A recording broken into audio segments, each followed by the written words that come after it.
Why is it that some people, like Martin, stick with their habits, whether practicing jokes or drawing cartoons or playing guitar, while most of us struggle to stay motivated? How do we design habits that pull us in rather than ones that fade away? Scientists have been studying this question for many years. Here we start reading a book called Atomic Habits. Explanation ahead. Keeps listening to topic 19, the Goldilocks Rule. How to stay motivated in life and work. In 1955, Disneyland had just opened in Anaheim, California, when a 10-year-old boy walked in and asked for a job. Labor laws were loose back then, and the boy managed to land a position selling guidebooks for 50 cents apiece. Within a year, he had transitioned to Disney's Magic Shop, where he learned tricks from the older employees. He experimented with jokes and tried out simple routines on visitors. Soon he discovered that what he loved was not performing magic but performing in general. He set his sights on becoming a comedian. Beginning in his teenage years, he started performing in little clubs around Los Angeles. The crowds were small and his act was short. He was rarely on stage for more than 5 minutes. Most of the people in the crowd were too busy drinking or talking with friends to pay attention. One night, he literally delivered his stand-up routine to an empty club.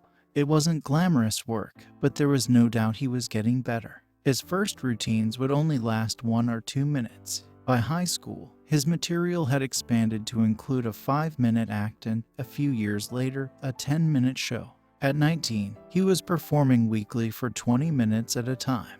He had to read 3 poems during the show just to make the routine long enough, but his skills continued to progress. He spent another decade experimenting, adjusting, and practicing. He took a job as a television writer and, gradually, he was able to land his own appearances on talk shows. By the mid-1970s, he had worked his way into being a regular guest on The Tonight Show and Saturday Night Live. Finally, after nearly 15 years of work, the young man rose to fame. He toured 60 cities in 63 days, then 72 cities in 80 days, then 85 cities in 90 days. He had 18,695 people attend one show in Ohio. Another 45,000 tickets were sold for his 3-day show in New York. He catapulted to the top of his genre and became one of the most successful comedians of his time. His name is Steve Martin.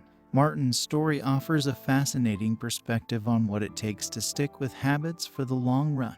Comedy is not for the timid. It is hard to imagine a situation that would strike fear into the hearts of more people than performing alone on stage and failing to get a single laugh.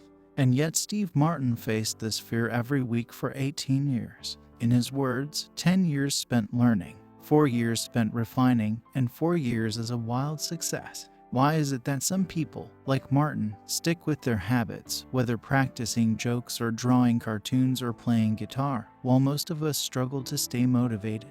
How do we design habits that pull us in rather than ones that fade away? Scientists have been studying this question for many years. While there is still much to learn, one of the most consistent findings is that the way to maintain motivation and achieve peak levels of desire is to work on tasks of just manageable difficulty. The human brain loves a challenge, but only if it is within an optimal zone of difficulty. If you love tennis and try to play a serious match against a 4-year-old, you will quickly become bored. It's too easy. You'll win every point. In contrast, if you play a professional tennis player like Roger Federer or Serena Williams, you will quickly lose motivation because the match is too difficult. Now consider playing tennis against someone who is your equal. As the game progresses, you win a few points and you lose a few. You have a good chance of winning, but only if you really try. Your focus narrows, distractions fade away, and you find yourself fully invested in the task at hand. This is a challenge of just manageable difficulty, and it is a prime example of the Goldilocks Rule. The Goldilocks Rule states that humans experience peak motivation when working on tasks that are right on the edge of their current ability. Not too hard, not too easy, just right. The Goldilocks Rule, Figure 15. Maximum motivation occurs when facing a challenge of just manageable difficulty. In psychology research, this is known as the Yerkes-Dodson law, which describes the optimal level of arousal as the midpoint between boredom and anxiety. Martin's comedy career is an excellent example of the Goldilocks rule in practice. Each year, he expanded his comedy routine, but only by a minute or two. He was always adding new material, but he also kept a few jokes that were guaranteed to get laughs. There were just enough victories to keep him motivated and just enough mistakes to keep him working hard. When you're starting a new habit, it's important to keep the behavior as easy as possible so you can stick with it even when conditions aren't perfect. This is an idea we covered in detail while discussing the third law of behavior change. Once a habit has been established, however, it's important to continue to advance in small ways. These little improvements and new challenges keep you engaged. And if you hit the Goldilocks zone just right, you can achieve a flow state. A flow state is the experience of being in the zone and fully immersed in an activity. Scientists have tried to quantify this feeling. They found that to achieve a state of flow, a task must be roughly 4% beyond your current ability. In real life, it's typically not feasible to quantify the difficulty of an action in this way. But the core idea of the Goldilocks rule remains. Working on challenges of just manageable difficulty, something on the perimeter of your ability, seems crucial for maintaining motivation. Improvement requires a delicate balance. You need to regularly search for challenges that push you to your edge while continuing to make enough progress to stay motivated. Behaviors need to remain novel in order for them to stay attractive and satisfying.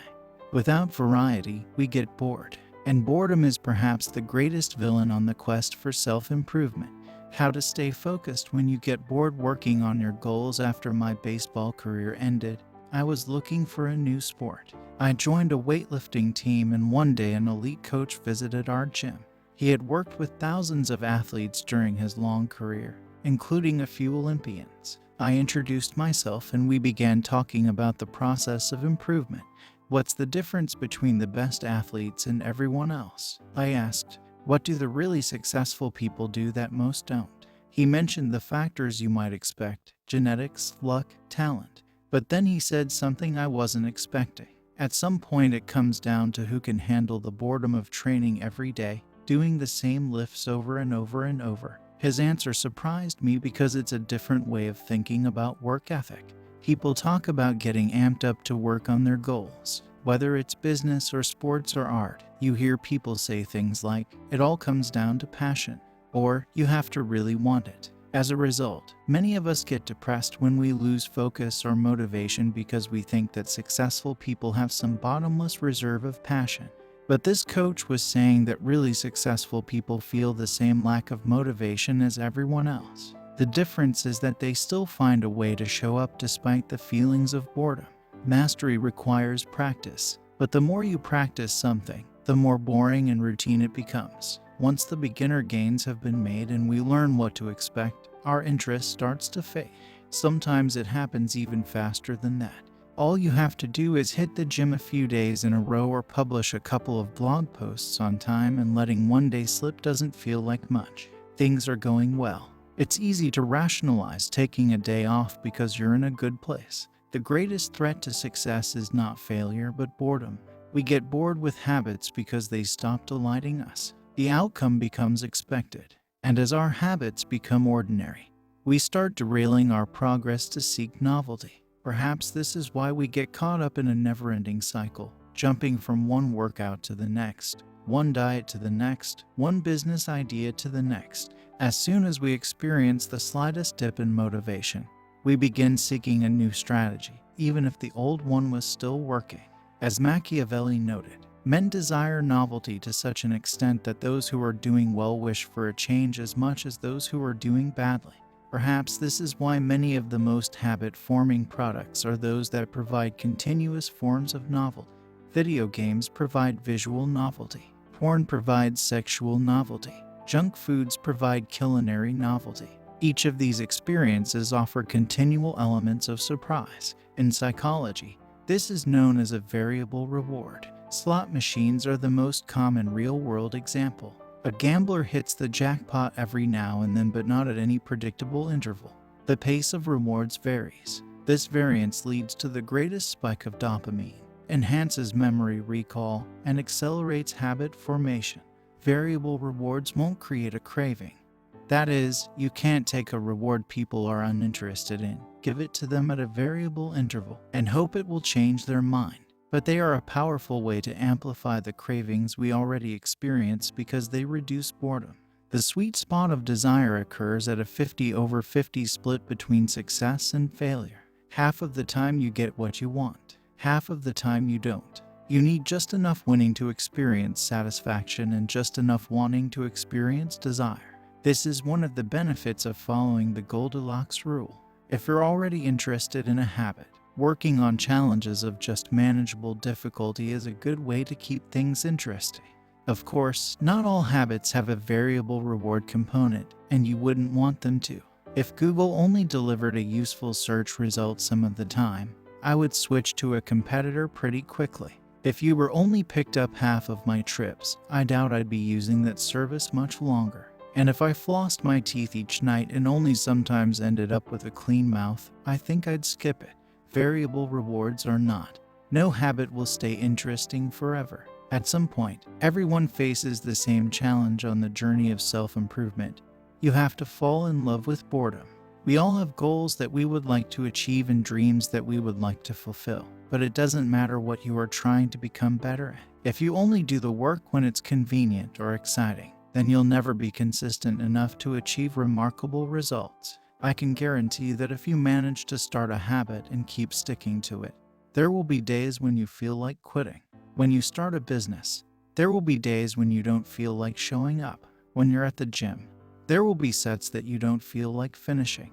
When it's time to write, there will be days that you don't feel like typing. But stepping up when it's annoying or painful or draining to do so, that's what makes the difference between a professional and an amateur. Professionals stick to the schedule. Amateurs let life get in the way. Professionals know what is important to them and work toward it with purpose. Amateurs get pulled off course by the urgencies of life. David Kane, an author and meditation teacher, encourages his students to avoid being fair-weather meditators. Similarly, you don't want to be a fair-weather athlete or a fair-weather writer or a fair-weather anything. When a habit is truly important to you, you have to be willing to stick to it in any mood. Professionals take action even when the mood isn't right. They might not enjoy it, but they find a way to put the reps in. There have been a lot of sets that I haven't felt like finishing, but I've never regretted doing the workout. There have been a lot of articles I haven't felt like writing, but I've never regretted publishing on schedule. There have been a lot of days I felt like relaxing, but I've never regretted showing up and working on something that was important to me. The only way to become excellent is to be endlessly fascinated by doing the same thing over and over. You have to fall in love with boredom. Chapter summary: The Goldilocks rule states that humans experience peak motivation when working on tasks that are right on the edge of their current ability. The greatest threat to success is not failure but boredom. As habits become routine, they become less interesting and less satisfying. We get bored. Anyone can work hard when they feel motivated. It's the ability to keep going when work isn't exciting that makes the difference. Professionals stick to the schedule. Amateurs let life get in the way. This topic ends here. Next chapter in next video. Keep learning, keep going. Don't forget to like and subscribe for more information.